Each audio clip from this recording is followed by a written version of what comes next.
Hello? Hey, Jack. Yo, hewe. Hey, man. Yani yampevye. Oh, ewe rindira ndaje gato tubiganira. Ndaje. Okay.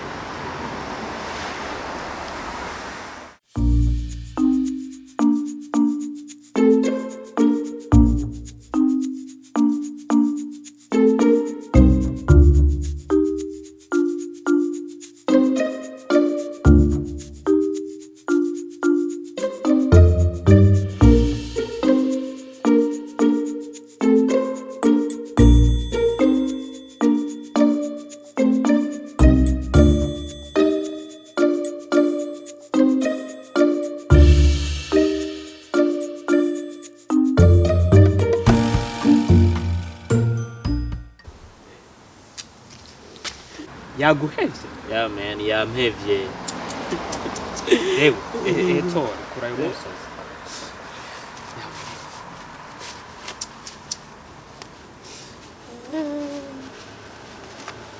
Diane. Ewe. Ndazi umubabaro uri kurumva. Ububabare. Intuntu. Agahinda.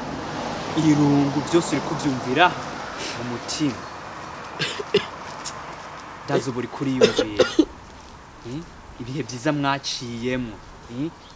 Twadukino mwahora mukina. Yama message mwirirwa murandikirana buri gatondo buri joro.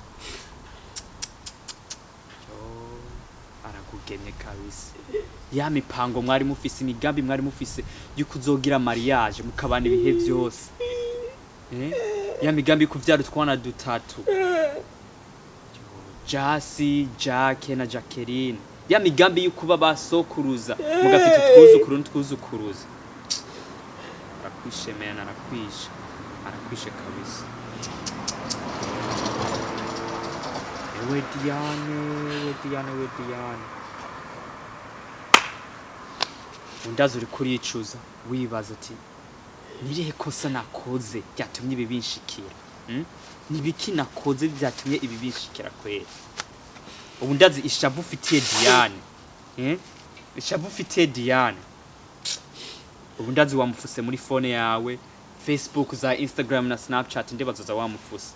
Ndazi ubufitisha umuntu uruhungu uzobona rusokanye Diane n'ukuruniga. Sha. Ubu ndazi ivyumvira ufise mu mutwe nivyo kwiyica gusa. Ntuzi ngo ukoresha imbugita no kwitemagura ngo wiyice.